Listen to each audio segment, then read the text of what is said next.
Hello officers,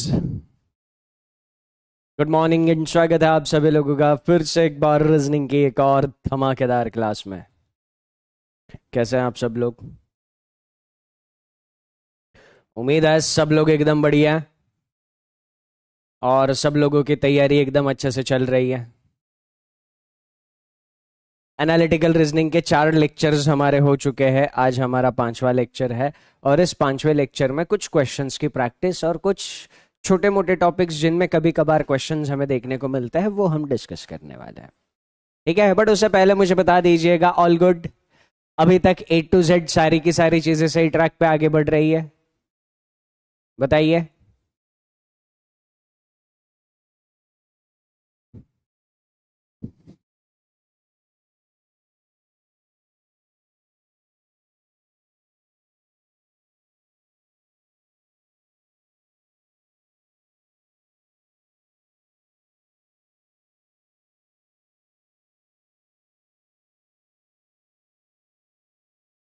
okay,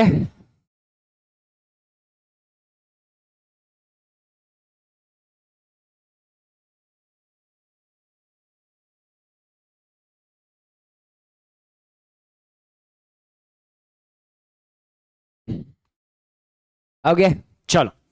तो अभी तक किया हुआ A to Z 17 कर देना। सही है, चलो ठीक है। हाँ,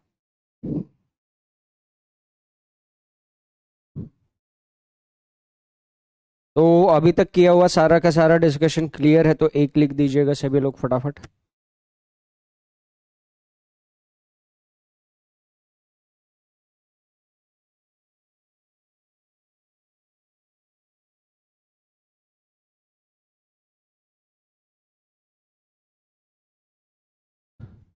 कल के मॉक में मजा आया, ठीक है। चलो, आप में से कितने लोग जो 7 बजे मैं मॉक करा रहा हूं वो अटेंड किए हैं कल का?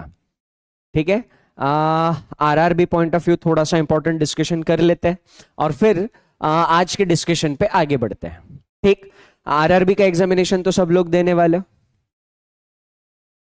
है ना? आरआरबी का मॉक टेस्ट सब लोग देने वाले हो, हाँ या ना? ओके, अब मैं क्या बोल रहा हूं ध्यान से सुनना। आपको अगर सही में सिलेक्शन चाहिए, सिलेक्शन को लेकर सीरियस हो, तो मैं क्या बोल रहा हूं ध्यान से सुनना। अभी हमारी बैच में पजल्स का डिस्कशन स्टार्ट हुआ नहीं है। ठीक, पजल्स का डिस्कशन कल से स्टार्ट होना है। कल से हमारे इस बैच में पजल का डिस्कशन स्टार्ट हो जाएगा, एकदम बेसिक से। कल इंट्रोडक्शन की क्लास होगी और फिर 1 बाय 1 सारे टॉपिक एकदम बेसिक से एडवांस लेवल तक हम लोग डिस्कस करेंगे। ठीक, अगर आप सिलेक्शन को लेकर सीरियस हो तो एक चीज बताऊं मैं, ये जो 7 बजे मैं मॉक्स ले रहा हूं, ये इसमें से एक भी मॉक मिस मत करना। अब आप में से कुछ लोगों को लग सकता है सर पजल तो हमारे हुए ही नहीं है। कोई दिक्कत नहीं है, आपके पजल्स नहीं हुए हैं, 7 से 7:30 मिसलेनियस टॉपिक का डिस्कशन होगा। ये आधा घंटा आपको फॉलो करना है, ये आधा घंटा आपको फॉलो करना है। ठीक, अब क्लर्क लेवल का अगर मॉक है तो आज से 8 से 10 दिन बाद, मैक्सिमम 2 हफ्ते के बाद, मैक्सिमम 2 हफ्ते के बाद जो क्लर्क लेवल का मॉक होगा उसमें से सारे पजल्स आप सॉल्व कर पाओगे, मैक्सिमम 2 हफ्ते के बाद। जैसे कल क्लरिकल लेवल का मॉक था तो सारे के सारे पजल्स उसमें जैसे पूछे हैं आप सॉल्व कर पाओगे, प्रैक्टिस हो जाएगी। यहां से आपकी क्या होगी, प्रैक्टिस होगी। तो आपको ये आधा घंटा उस पे स्पेंड करना ही करना है, मिसलेनियस टॉपिक्स के प्रैक्टिस। बेनिफिट क्या होगा मैं आपको बता रहा हूं। अगर आप लोग अभी से टाइम प्रेशर में क्वेश्चन सॉल्व करने लग जाओगे, बाकी लोगों के स्पीड को गोली मार देना, उनके स्पीड की तरफ ध्यान देना नहीं, आप अपने, सिर्फ आप अपने एक्यूरेसी पे और आपकी खुद की स्पीड लास्ट डे से इंप्रूव हो रही है नहीं हो रही है इस पे ध्यान देना, क्योंकि आप लोगों को मॉक देने स्टार्ट करने हैं। अगर आपको सिलेक्शन जल्दी से जल्दी लेना है तो इस मंथ एंड में, है ना, जून के मंथ एंड में आपको मॉक्स लगाने स्टार्ट करने हैं। 1 महीना कंप्लीट मॉक पे स्पेंड करना है, खुद से मॉक लगाने हैं, तब तक हमारे पजल का डिसेंट पोर्शन भी कवर हो जाएगा। यस वैशाली जी, कल से पजल की क्लास सबको लाइव करनी ही करनी है। कल से आपके बैच में पजल की क्लास शुरू होगी। अब मैं क्या बोल रहा हूं, ये अगले 2 महीने बहुत ज्यादा क्रूशियल होंगे मैथ्स और रीजनिंग के लिए। जून और जुलाई, अगस्त में 3 अगस्त को एग्जामिनेशन होने वाला है। जून जुलाई मैथ्स रीजनिंग के हिसाब से बहुत ज्यादा क्रूशियल होने वाले हैं। तो आपको मैक्सिमम से मैक्सिमम जून एंड में रीजनिंग में पूरा कॉन्फिडेंस आना चाहिए। यस स्वीटी मौर्य, 7 बजे वाली क्लास करिए, बेनिफिट ही है उसका। ठीक है, तो कितने लोग ये बताई हुई चीजें फॉलो करने के लिए रेडी है? जो लोग रेडी है वाई लिख दो एक बार। देखो क्या है ना, सिलेक्शन चाहिए तो मेहनत करो। अगले 6 से 8 महीने थोड़ा सा आराम भूल जाओ, थोड़ी सी इधर उधर की चीजें भूल जाओ। जो चीजें आपके करियर को अच्छा बनाने के लिए मदद नहीं कर रही है उन चीजों को साइड में रखो, है ना। अच्छी चीजें करनी है, पेन उठाना पड़ता है, दर्द होगा, तकलीफ होगी, बट यस वो करके ही अच्छे दिन आएंगे, है ना। बाकी का पता नहीं, अपने जिंदगी में अच्छे दिन हम ही लोग लाएंगे। ठीक है, तो आज से हर रोज बिना भूले बिना चूके अगले 2 हफ्ते तक 7 से 7:30 आधा घंटा ही अटेंड करना, कोई दिक्कत नहीं है। पजल्स का डिसेंट पोर्शन कवर होने के बाद आप पजल्स का डिस्कशन सुन सकते हो, अप्रोच देख सकते हो। एक बार सुनोगे, अप्रोच देख लोगे तो आप जब क्लास में पजल्स का डिस्कशन हो रहा होगा और अच्छे से समझ पाओगे। ठीक, चलिए, तो ये भूलना नहीं, है ना। जितने भी मॉक्स में डिस्कस करूंगा गारंटी के साथ बता रहा हूं मैं, देखो गारंटी के साथ बता रहा हूं, जितने भी मॉक टेस्ट डिस्कस करूंगा, जितने वैरायटी और जितने टाइप के क्वेश्चन डिस्कस करूंगा, उसमें से आपको एग्जामिनेशन में एक भी बाहर का क्वेश्चन नहीं मिलेगा। ना क्वेश्चन की वैरायटी बाहर की होगी, ना क्वेश्चन का लेवल उससे ज्यादा होगा। ठीक, 7 PM पे होता है, शाम को होता है, सुबह नहीं होता है रे दद्दा, 7 को होता है। ठीक है, ओके, चलिए, तो अभी क्या करेंगे, एनालिटिकल रीजनिंग को कंटिन्यू करते हैं। ओके, चलिए, ये क्वेश्चन है एनालिटिकल रीजनिंग का, देख लीजिए आपको इसका आंसर क्या मिल रहा है।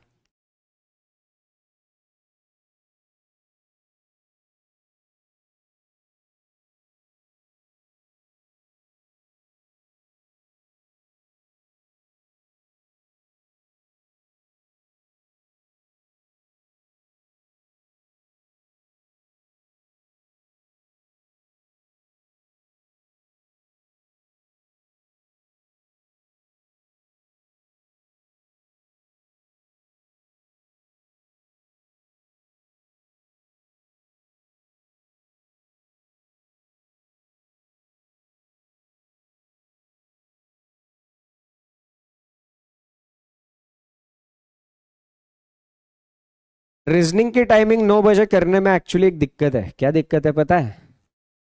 मैं जब पुणे जाता हूं ना, तो मेरे घर से स्टूडियो में पहुंचने के लिए मुझे 2 घंटे का टाइम लगता है ना। तो 9 बजे अगर मुझे पहुंचना होगा तो सुबह सुबह 7 बजे ही निकलना होगा। 7 बजे निकलने में भी कोई इशू नहीं है, ठीक है, 7 बजे निकलने में भी कोई इशू नहीं है। ओके, बट दिक्कत कहाँ पे होती है मैं आपको बताता हूँ। मेरी रात में 8 बजे क्लास खत्म होती है, तो 8 बजे क्लास खत्म होने के बाद घर पहुंचते पहुंचते मुझे 9:30 10 बज जाता है। इतना टाइम स्टूडियो में रहना, उसमें क्या होता है, दिमाग चलता नहीं है।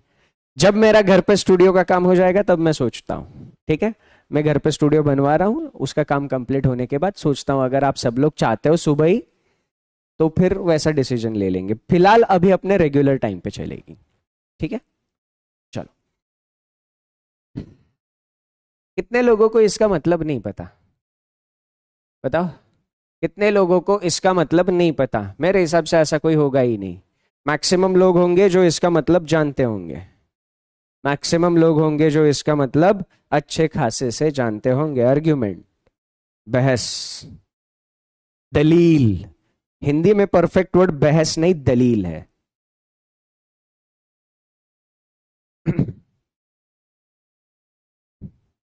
हिंदी में परफेक्ट वर्ड क्या है? दलील। दलील की पेशकश करना, है ना। अगर आपने कोर्ट रूम ड्रामास देखे और जो प्रॉपर हिंदी में अगर देखा है तो आपने दलील ये वर्ड बहुत सुना होगा, है ना। मैंने कोई एक पॉइंट ऑफ व्यू रख दिया, ओके अब उस पॉइंट ऑफ व्यू के सपोर्ट में या अपोजिशन में हम अपना ओपिनियन रखते हैं. That is what argument is. वही दलील होता है. ठीक.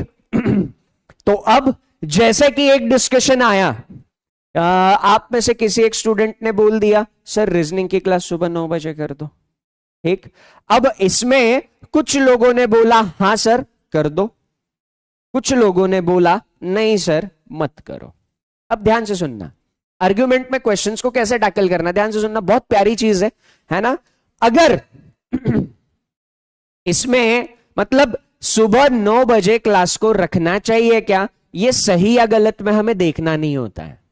हमें इसको सही या गलत में देखना ही नहीं होता है. हमें ये चाहिए ही नहीं ये सही है कि गलत है. नहीं, हम क्या करेंगे, अगर कोई लोग यस बोल रहे हैं तो उनकी आर्ग्यूमेंट के ऊपर ध्यान देंगे. ठीक. क्या वो सही तरीके से लॉजिकल बात कर रहे हैं. ठीक. फॉर एग्जाम्पल मैं अगर उस कैटेगरी में हूं कि जो बोल रहा है हां सर रख दो सुबह 9 बजे, है ना, फिर कोई आके मुझे पूछता है क्यों रखनी है, मैं बोलता हूं दोपहर में बहुत नींद आती है. अब सुबह 9 बजे क्लास करना या क्लास रखना, दोपहर में नींद आती है, क्या यह एक स्ट्रॉन्ग आर्ग्यूमेंट हुआ, हाँ या ना. क्या ये एक स्ट्रॉन्ग आर्ग्यूमेंट हुआ? नहीं, ये स्ट्रॉन्ग आर्ग्यूमेंट नहीं है.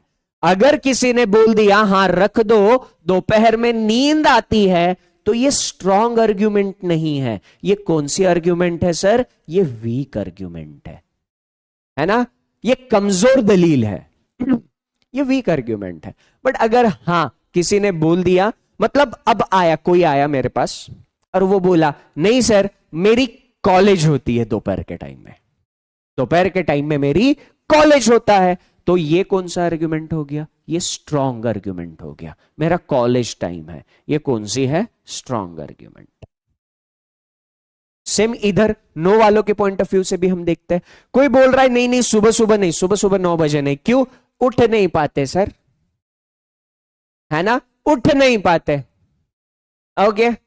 अरे मैं अभी आर्ग्यूमेंट वाला कॉन्सेप्ट एक्सप्लेन कर रहा हूं, मैं क्लास का टाइम डिस्कस ही नहीं कर रहा हूं. तो क्लास के टाइम को लेकर टेंशन मत लो, बस जो थियरी पॉइंट एक्सप्लेन कर रहा हूं उस पर ध्यान दो, है ना. हाँ. अब कोई स्टूडेंट है बोल रहा है नहीं नहीं नहीं नहीं नहीं नहीं नहीं नहीं करो सर सुबह उठ नहीं पाते. क्या ये स्ट्रॉन्ग आर्ग्यूमेंट हुई, क्या ये स्ट्रॉन्ग आर्ग्यूमेंट हुई, नहीं. हम सुबह सुबह उठ नहीं पाते, ये कैसी आर्ग्यूमेंट हुई, ये वीक आर्ग्यूमेंट. क्लियर. अब अगर लोगों ने बोला नहीं सुबह सुबह हमारे एक्स्ट्रा कुछ क्लासेस होता है, कोचिंग होता है, कॉलेज होता है, तो ये कैसी आर्ग्यूमेंट हुई, स्ट्रॉन्ग आर्ग्यूमेंट हुई. ये कैसी आर्ग्यूमेंट हुई, ये स्ट्रॉन्ग आर्ग्यूमेंट हुई. समझ में आ गया. स्ट्रॉन्ग आर्ग्यूमेंट कौन सी होती है, वीक आर्ग्यूमेंट कौन सी होती है.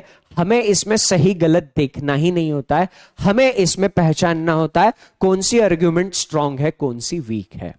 अब यस वाली आर्ग्यूमेंट स्ट्रॉन्ग भी हो सकती है, वीक भी हो सकती है. नो वाली आर्ग्यूमेंट स्ट्रॉन्ग भी हो सकती है, वीक भी हो सकती है.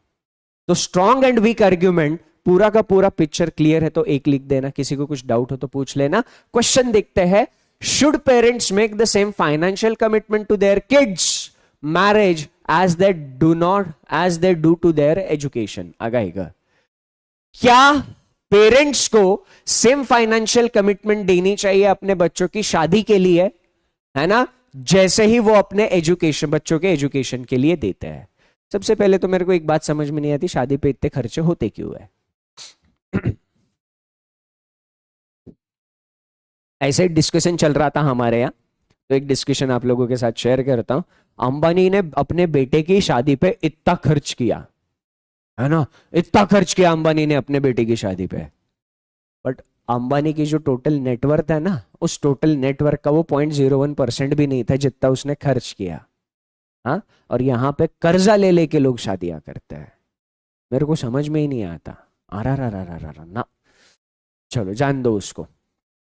इस पर फोकस करते हैं कि पेरेंट्स को बच्चों की शादी के लिए वही कमिटमेंट देनी चाहिए क्या जो वो एजुकेशन के लिए दे रहे हैं. अब देखते हैं इनमें से कौन से आर्ग्यूमेंट स्ट्रांग है, कौन से आर्ग्यूमेंट वीक है. आपको क्या लग रहा है कौन सी आर्ग्यूमेंट स्ट्रांग है, जल्दी से बताओ.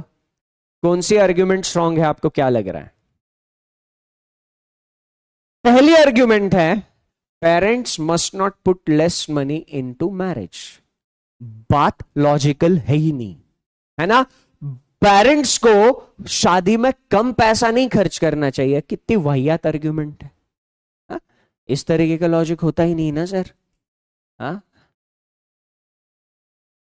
दूसरा, the future of the kids depends more on parents investment in education. बच्चों का फ्यूचर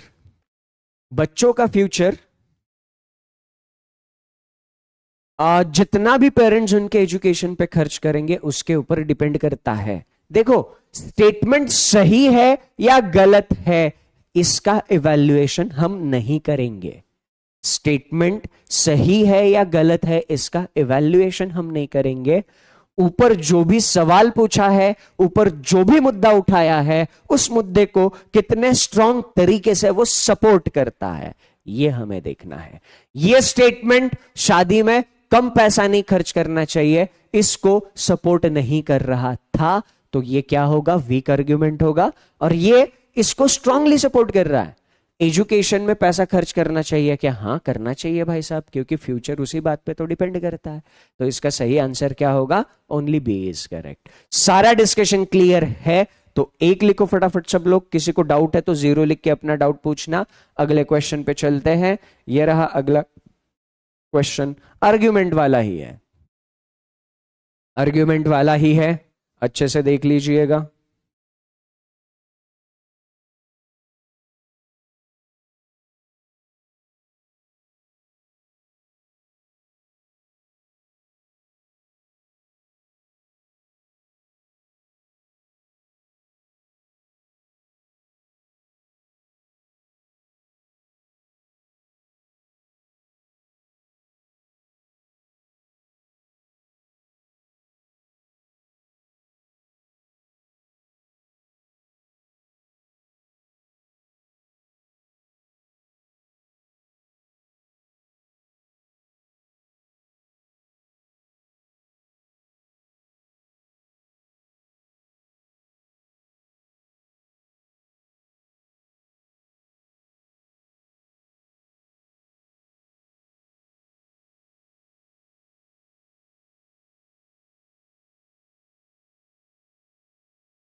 अरे श्योर, केवल पहली आर्ग्यूमेंट स्ट्रांग है। सवाल क्या पूछा है? Should the word cigarette smoking is harmful to your health actually be included on cigarette packages, है ना। सिगरेट पैकेजेस पे वो गंदी गंदी तस्वीरें छाप के उस पे लिखना चाहिए cigarette smoking is injurious to health, है ना। यहां से एक चीज याद आ गई। मुझे एक बात बताओ, जो लोग सिगरेट पीते हैं क्या उनको नहीं पता ये वाली चीज, cigarette smoking is injurious to health? वो गंदी गंदी तस्वीरें देख के क्या उनको ये समझ में नहीं आता कि अपनी भी हालत ऐसे हो सकती है? बताओ। सिगरेट पीने वालों को तो ये सारी चीजें पता होती है ना, हाँ या ना?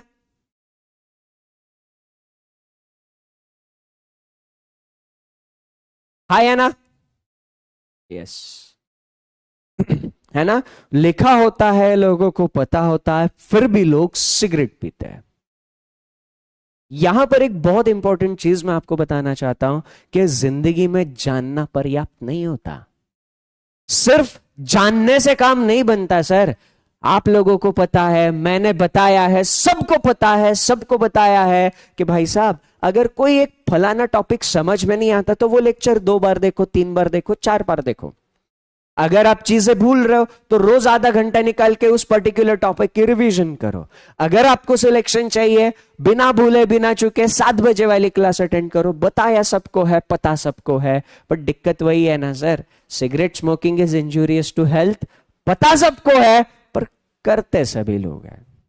तो जानना पर्याप्त नहीं होता, जानने से काम नहीं बनता, काम बनता है करने से, काम बनता है करने से। और सफलता का यही राज है। सफलता का सीक्रेट सबको पता होता है, मेहनत करनी होती है, बहुत करनी होती है, रगड़ के करनी होती है, कंफर्ट जोन को छोड़ना पड़ता है, पता सबको होता है, बस जो करते हैं उनको सक्सेस मिलती है। बात यही है ना। तो इधर आते हैं, क्या ये लाइन सिगरेट पैकेट्स पे लिखी हुई होनी चाहिए? देखते हैं। To make smokers aware that they are inhaling poison is a way, a form of brain washing. Yes, जो सिगरेट फूक रहे हैं उनको बताना कि भाई साहब जो कर रहे हो ना, आप जहर सूंघ रहे हो, जहर सूंघ रहे हो आप, जहर। हाँ, ये उनको बताकर, बार बार बताकर ब्रेन वॉशिंग हो जाएगी। अब देखो, ऐसी होती नहीं है, बट हम रिजल्ट के बारे में सोच रहे हैं क्या? हम अपने रिस्पॉन्सिबिलिटी के बारे में सोच रहे हैं। Yes, this is strong argument. अगर किसी का मन बदल जाए किसी एक आध दिन तो भी सफिशिएंट है ना। हम सिगरेट प्रोडक्शन बैन नहीं करेंगे, हम सिगरेट पैकेट्स पे छाप लेंगे आप जहर सूंघ रहे हो, नहीं। ऐसा तो है दुनिया। हाँ, सिगरेट पैक प्रोडक्शन ही बैन कर दो ना, दुनिया नहीं करती है। चलो कोई नहीं, सेकंड देख लेते हैं। No, it make smoking less enjoyable. कितना प्यारा आर्ग्यूमेंट है, नहीं? हाँ नहीं नहीं, ऐसे नहीं लिखना चाहिए। वो गंदी गंदी तस्वीरें देख के सिगरेट स्मोकिंग जो है वो एंजॉयबल नहीं, मजा नहीं आता यार सिगरेट फूकने में। हाँ, प्यारी आर्ग्यूमेंट है, नहीं? हाँ, तो इसमें क्या होगा? इसमें सेकंड आर्ग्यूमेंट जो है एकदम वाहियात आर्ग्यूमेंट थी, वीक आर्ग्यूमेंट थी। फर्स्ट आर्ग्यूमेंट जो थी वो स्ट्रॉन्ग आर्ग्यूमेंट थी। इसका आंसर आना चाहिए था ए।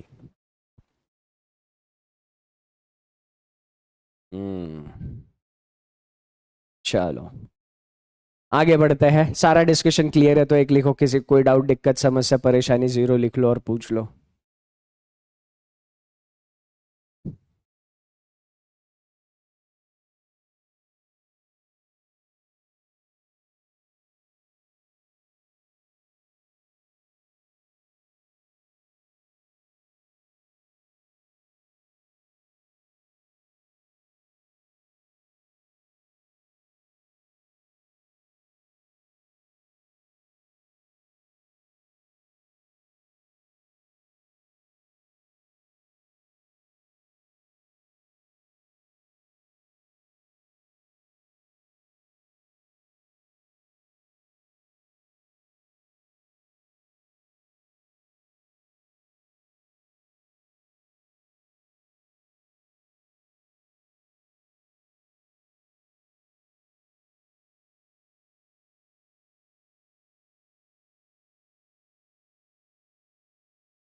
क्या बोला है इसमें? इसमें हम लोगों को बोला है the question is whether adult education programmes should take precedence over those that are required. हाँ, अडल्ट एजुकेशन प्रोग्राम्स को क्या करना, मतलब उसको इंपॉर्टेंस देना चाहिए नहीं देना चाहिए, ये हमसे पूछा जा रहा है। पहला आर्ग्यूमेंट है नहीं, उसको इंपॉर्टेंस नहीं देना चाहिए। क्यों नहीं देना चाहिए? It will also contribute to the success of mandatory education initiative. है ये कुछ ज्यादा अतरंगी नहीं हो गया?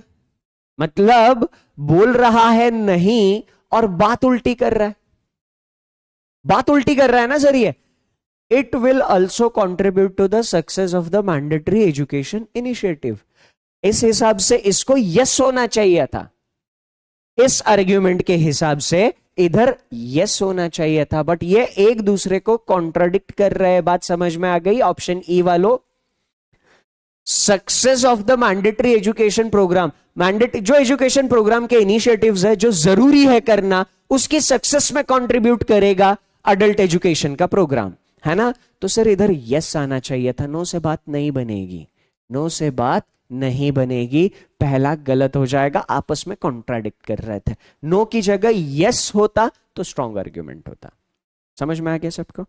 दूसरा क्या कह रहा था? Yes, it will aid in the eradication of adult illiteracy, है ना? जो बुजुर्ग लोगों में इलिटरेसी है, उस इलिटरेसी को इराडिकेट करने के लिए, उस इलिटरेसी को खत्म करने के लिए ये प्रोग्राम काम करेगा। तो ये होना चाहिए था yes, this is the strong argument. ये बोल रहा है यस, अडल्ट एजुकेशन को इंपॉर्टेंस मिलना चाहिए क्योंकि उसके अडल्ट इलिटरेसी का इराडिकेशन होगा, है ना? अडल्ट इलिटरेसी खत्म होगी, तो इसमें सेकंड आर्ग्यूमेंट स्ट्रॉन्ग आर्ग्यूमेंट होगा। सेकंड आर्ग्यूमेंट स्ट्रॉन्ग आर्ग्यूमेंट होगा। बात समझ में आ गई तो एक लिखो सब लोग।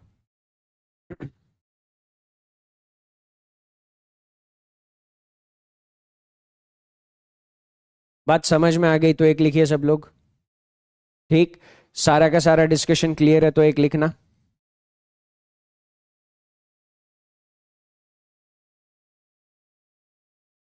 अगला question.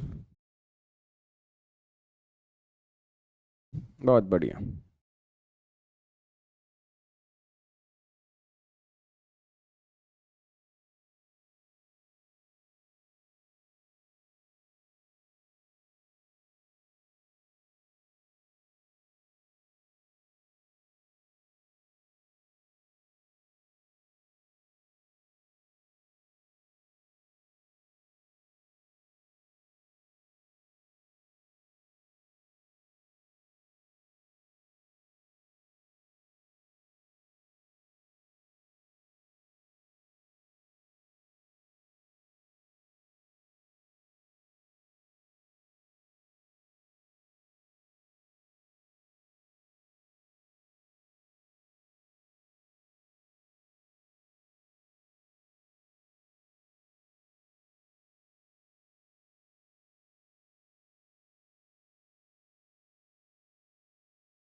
Should all the students in secondary school be required to take computer knowledge as a subject? जिन जिन को भी सेकेंडरी एजुकेशन है, जिन स्टूडेंट्स का भी, क्या उनको कंप्यूटर नॉलेज लेना जरूरी है? क्या उनको कंप्यूटर नॉलेज लेना चाहिए? ठीक, पहला आर्ग्यूमेंट है नहीं, उनको कंप्यूटर नॉलेज नहीं लेना चाहिए। We can not imitate western methods, we need to provide bread for everyone. हमें वेस्टर्नाइजेशन नहीं लेना चाहिए। फालतू की चीजों में तो लेते रहते हैं, हाँ, कपड़ों के मामले में, फालतू के कल्चर के मामले में, वो फालतू की चीजें तो लेते रहते हैं, एजुकेशन की क्यों नहीं ले सकते अच्छी अच्छी चीजें, है ना? तो ये जस्ट बिकॉज ये वेस्टर्न मेथड है, इसको इग्नोर करना गलत बात है। Just because this is western method. ठीक,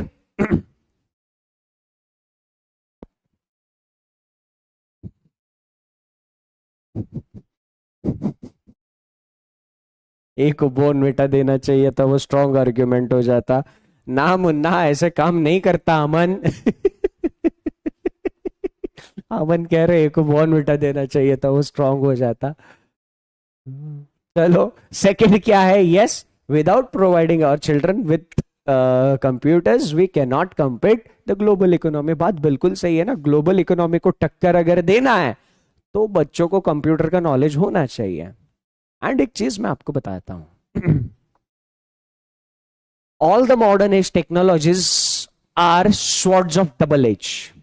all these are double edge swords, दुधारी तलवार है। यूट्यूब टेक्नोलॉजी है, दो धारी तलवार है। अगर आपने सही से इस्तेमाल कर लिया तो ज्ञान का भंडार है ना। वरना अगर भटक गए तो इतनी सारी फालतू की चीजें अवेलेबल है, आप उसमें इतने भटक जाओगे, इतने भटक जाओगे, फिर एक दिन एंजाइटी, डिप्रेशन, डिमोटिवेशन सारी चीजें आती है। हमारे पास इंस्टाग्राम, अब इंस्टाग्राम अच्छी चीज है कि बुरी चीज है? सर मेरे हिसाब से अच्छी चीज है, मेरे हिसाब से अच्छी चीज है। वहां पर अगर आप अच्छे थॉट्स देख रहे हो, ये फालतू के ये यो माय चम्मक चलो फालतू के रील्स देखोगे तो फिर वो बेकार सी चीज है ना। बट आपके थॉट्स के लिए, अपने पर्सनालिटी को बूस्ट करने के लिए अच्छी काम की चीजें देख रहे हो तो अच्छी चीज है ना। तो ये सारे के सारे टेक्नोलॉजीज जो है वो दो धारी तलवार है। आपको इसलिए बता रहा हूं क्योंकि बहुत सारे स्टूडेंट्स मेरे पास ये कंप्लेंट कर लेके आता है, सर एक बार क्या होता है, इंस्टाग्राम खोलते 5 मिनट के लिए, फिर 2-4 घंटा निकल जाता है, उंगली बस ऐसे चलती रहती है, टक टक टक टक। तो इसके ऊपर आपको थोड़ा सा सतर्क रहना पड़ेगा, कॉन्शियस रहना पड़ेगा। क्योंकि देखो यार, दिमाग की एक फितरत है, इंसानी दिमाग की एक फितरत है। इंसानी दिमाग को चाहिए मजा, है ना।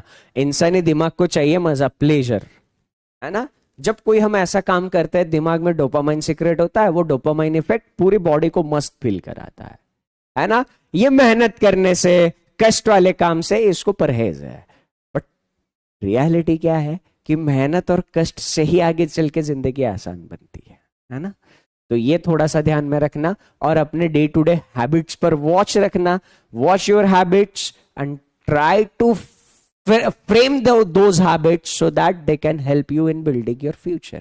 अपनी आदतें कुछ ऐसे बनाओ जिससे आप अपने भविष्य को अच्छा बना सकते हो। ठीक, चलो। तो इसका आंसर क्या होना चाहिए था? केवल सेकंड आर्ग्यूमेंट स्ट्रांग थी। ओके। आरआरबी का नोटिफिकेशन कब आ जाएगा इंतजार मत करना, एनी टाइम हमें आरआरबी का नोटिफिकेशन देखने को मिल सकता है, एनी टाइम, किसी भी पल, किसी भी मोमेंट हमें आरआरबी का नोटिफिकेशन देखने को मिल सकता है। आप नोटिफिकेशन का इंतजार बिल्कुल भी मत करना, आप अपने एंड से सारी की सारी प्रिपरेशन कंटिन्यू रखना। एग्जामिनेशन 3 अगस्त को होनी है, होनी है। There are no changes. Examination date पता है तो फिर नोटिफिकेशन का इंतजार नहीं करेंगे। चलो।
क्या आंसर है इसका? D.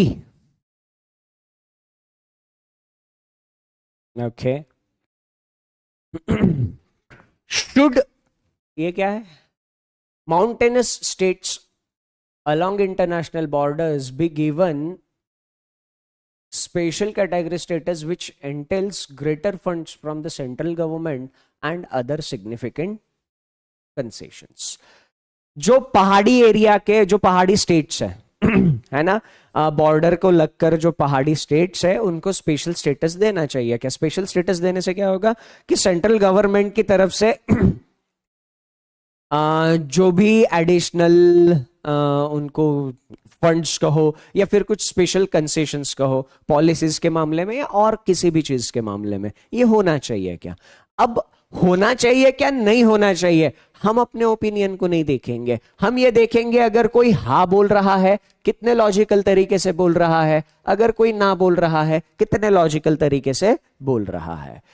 Yes, because they face socio-economic disadvantages due to challenging economy. ठीक। Geography. Yes, because they do not have well-organized revenue collection system.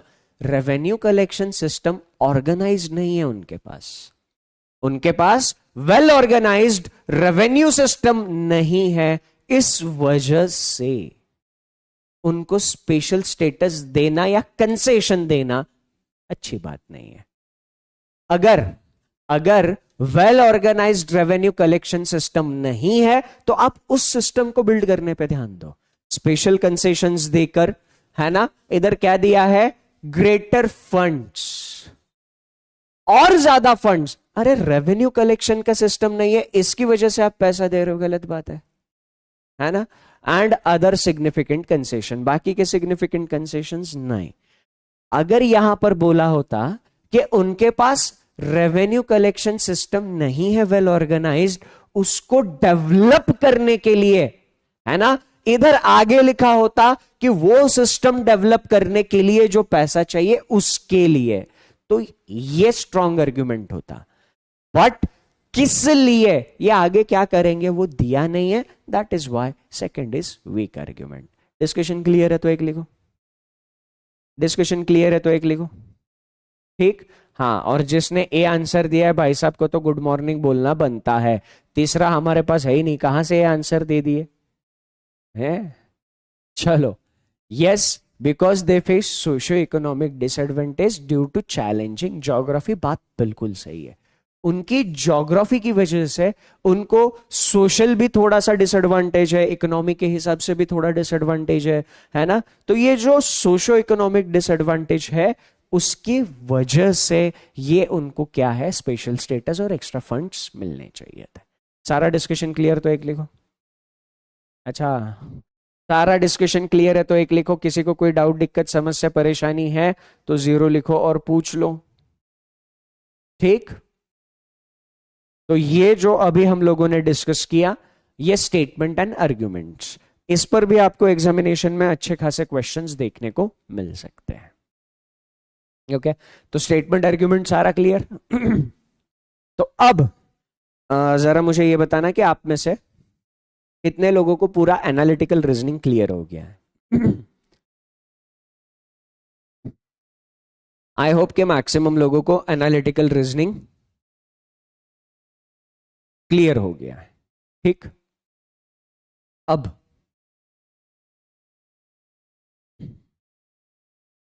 हमें करना क्या है, कल से पजल स्टार्ट होने हैं, ध्यान से सुनना।